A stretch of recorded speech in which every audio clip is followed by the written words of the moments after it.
Hello dear, welcome you all in the lecture number 16 of the course on 500 multiple choice question for board term 1 examination. Lecture number 1 से लेकर के lecture number 15 तक हमने इस channel के ऊपर already upload कर दिया है इस कोर्स का। अगर आपको उन सभी लेक्चर्स को अगर देखना है तो आप चैनल के ऊपर जाइए, विजिट कीजिए उन सभी लेक्चर्स को और उसके अंदर जो भी प्रॉब्लम्स आपके साथ डिस्कस किए गए हैं उन सारे कॉन्सेप्ट्स को सीखिए और उसको बार बार रिवाइज करते रहिए ताकि जब आपका एग्जाम आए तब आपको किसी तरह के टेंशन ना हो कि हमने ये कॉन्सेप्ट नहीं पढ़ा, हमने इस कॉन्सेप्ट के ऊपर क्वेश्चन नहीं किया।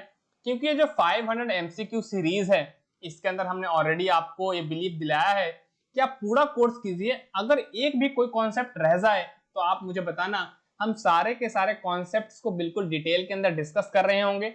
इस पर्टिकुलर जो प्रॉब्लम सॉल्विंग सीरीज है, ना केवल हम प्रॉब्लम्स को सॉल्व कर रहे हैं बल्कि जहां पे मुझे जरूरत पड़ती है कि आपको उस पर्टिकुलर क्वेश्चन से रिलेटेड थ्योरी भी बता दें, हम ऑलरेडी उस पर्टिकुलर चीज के ऊपर काम करते हैं।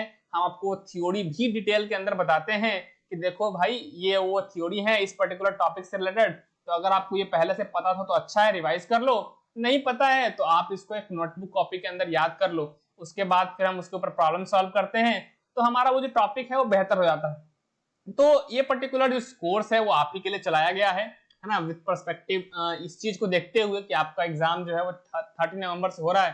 तो अगर आप इतने सारे क्वेश्चंस पहले से ही कर रखे होंगे, वो भी सारे मल्टीपल चॉइस क्वेश्चन टाइप, तो आपको जो है एग्जामिनेशन के अंदर दिक्कत जो है वो कतई नहीं आएगी। आप आसानी से सारे प्रॉब्लम्स को सॉल्व कर पाएंगे और साथ साथ आप अच्छे स्कोर भी ला पाएंगे। फिलहाल स्टार्ट करते हैं इस लेक्चर को उसी पर्टिकुलर सवाल के साथ जो हमने आपको लेक्चर नंबर 15 के अंदर एज अ होमवर्क दिया था। सवाल हमने आपसे वो ये दिया था कि आपसे पूछा गया था कि आपको एक इक्विलेटरल ट्रायंगल का हाइट बताना है। The height of an equilateral triangle which side length is 12 centimetre. कहता है कि एक इक्विलेटरल ट्रायंगल है, उसकी साइड लेंथ आपको दे रखी है 12 सेंटीमीटर के बराबर और आपसे पूछा है इक्विलेटरल ट्रायंगल के हाइट के बारे में। देखो भाई, जब भी बातें हाइट की जाए ना तो आप छोटी छोटी नोट पॉइंट रखो ना कि जब भी हाइट ऑफ अ ट्रायंगल की बात करें जाए, हाइट ऑफ अ ट्रायंगल का बेसिक मतलब क्या होता है? मतलब होता है length of altitude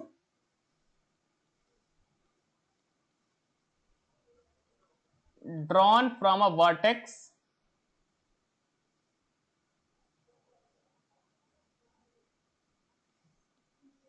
to opposite side. मतलब ये कि आपको एक इक्विलेटरल ट्रायंगल दिया है उन्होंने और आपसे क्या पूछा है, देखो इक्विलेटरल ट्रायंगल मैं मान लेता हूं कि वो ट्रायंगल जो है वो अपना एबीसी है।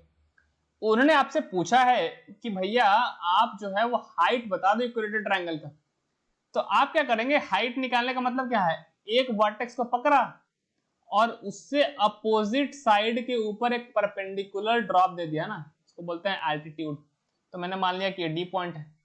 तो आपसे पूछा क्या गया है, आपसे पूछा गया लेंथ ऑफ एडी ना, क्योंकि हाइट अगर आप बात कर रहे हैं तो हाइट का मतलब क्या, हाइट का मतलब होता है एल्टीट्यूड का, है ना। लेंथ ऑफ आपसे है ना, आपसे पूछा था हाइट ऑफ इक्विलेटरल ट्रायंगल, तो हाइट ऑफ इक्विलेटरल ट्रायंगल का मतलब क्या है, एल्टीट्यूड बताना है आपको। तो ये जो एडी है ना उसी का लेंथ आपको जो है वो पता करना है।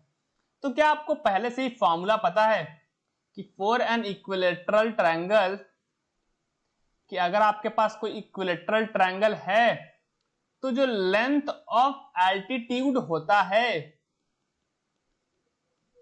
वो होता है √3a/2 के बराबर।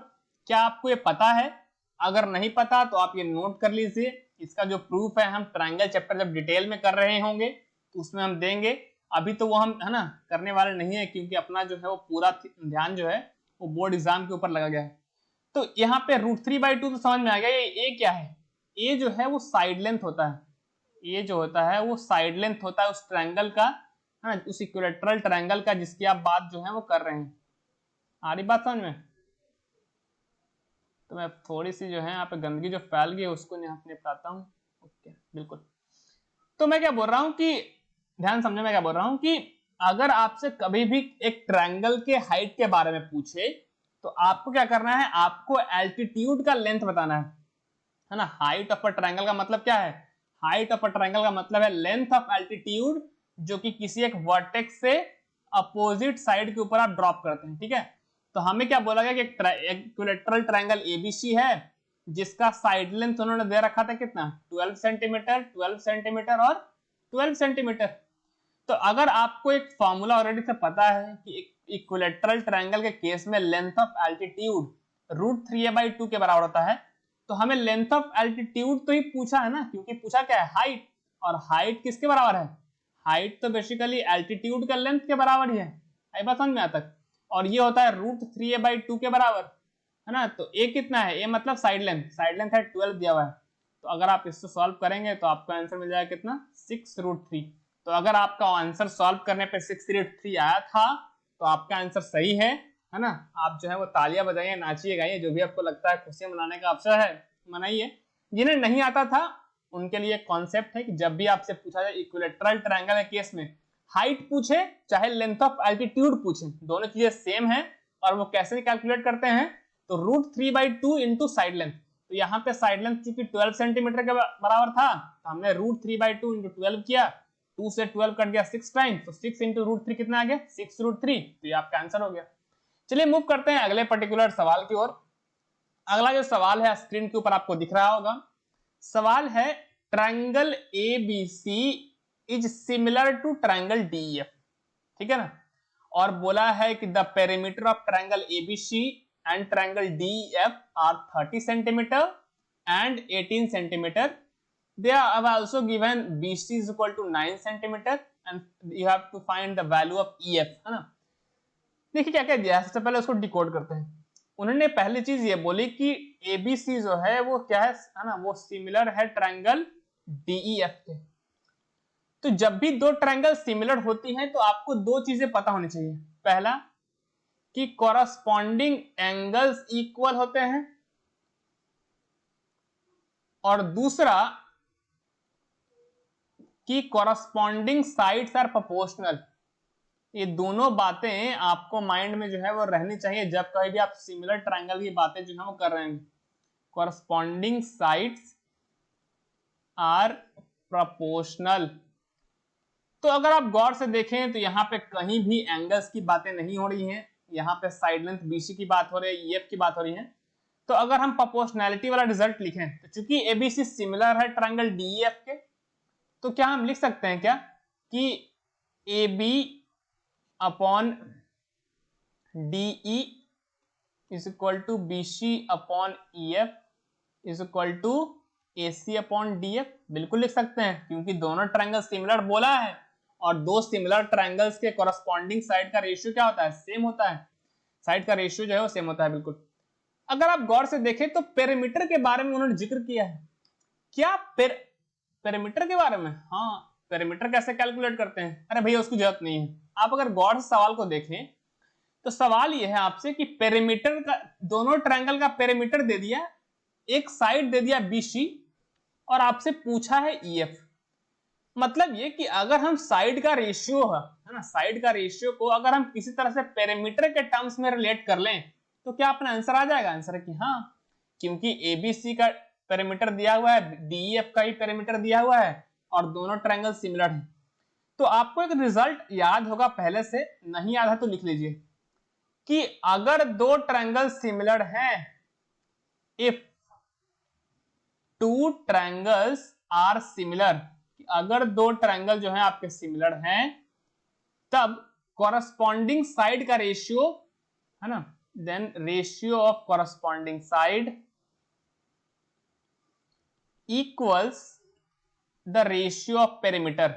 मतलब आप दो ट्रायंगल की बातें कर रहे हैं, दो ट्रायंगल के बारे में आपको पता है कि अगर दो ट्रायंगल सिमिलर हैं तो उनके उस पर्टिकुलर ट्रायंगल के केस में जो उनके पेरीमीटर का रेशियो होगा ना, उनके कॉरस्पॉन्डिंग साइड के रेशियो के बराबर आपके पास निकल करके आएगा। तो अगर आप गौर से देखें तो उन्होंने बोला है कि ट्रायंगल ABC सिमिलर है ट्रायंगल DEF के। हाँ, तो हम क्या लिख दें कि पेरीमीटर का जो रेशियो होगा ना, perimeter of triangle ABC upon perimeter of triangle DEF must be equal to ratio of corresponding side. तो AB upon DE is equal to BC upon EF is equal to AC upon DF। यहाँ पे फिर से कचरा हमने फैला दिया है, तो उसको जो हम फटाफट जो है वो इरेज करते हैं और आगे बढ़ते हैं। ये गया अपना कचरा बाहर। ओके, तो हम क्या बोल रहे हैं कि अच्छा ऐसा है। अगर आप गौर से देखें तो पेरीमीटर की वैल्यू दे रखी है 30 सेंटीमीटर और 18 सेंटीमीटर।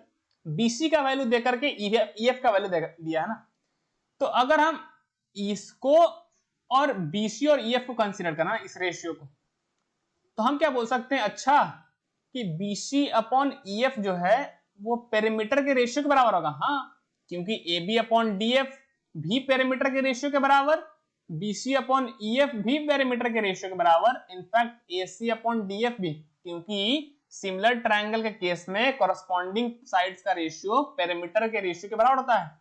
तो BC अपॉन EF, ABC का पेरीमीटर है 30, DEF का है 18।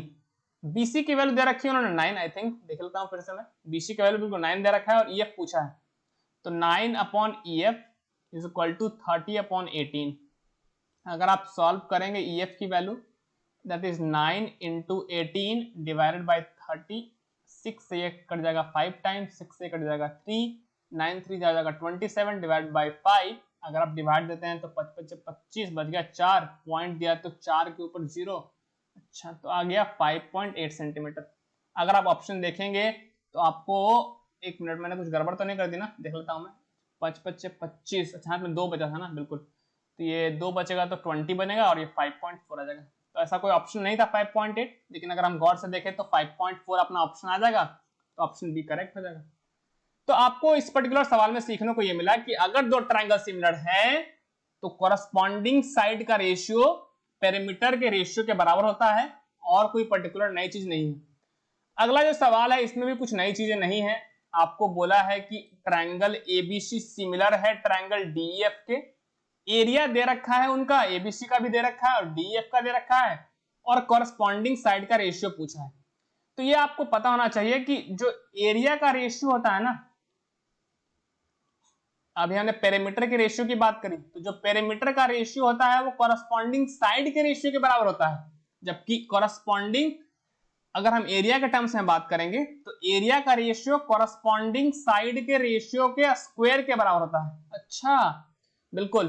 तो अगर हम कॉरस्पॉन्डिंग साइड की बात करें, कॉरस्पॉन्डिंग साइड्स का रेशियो जो होगा वो होगा अंडर रूट ऑफ एरिया का रेशियो। समझ में बात यहां तक? अंडर रूट ऑफ एरिया का रेशियो, कि अगर दो ट्रायंगल सिमिलर हैं, उनके एरिया दिया जाए, है ना, जैसा कि इस केस में दिया हुआ है, और आपसे कॉरस्पॉन्डिंग साइड का रेशियो पूछा जाए, तो एरिया का रेशियो को अंडर रूट ले लीजिए। तो ABC का एरिया है 36, DEF का एरिया है 49, और इसका अंडर रूट लेना है, तो अंडर रूट कितना आ जाएगा 6/7। तो ऑप्शन बी क्या आ जाएगा आपका करेक्ट।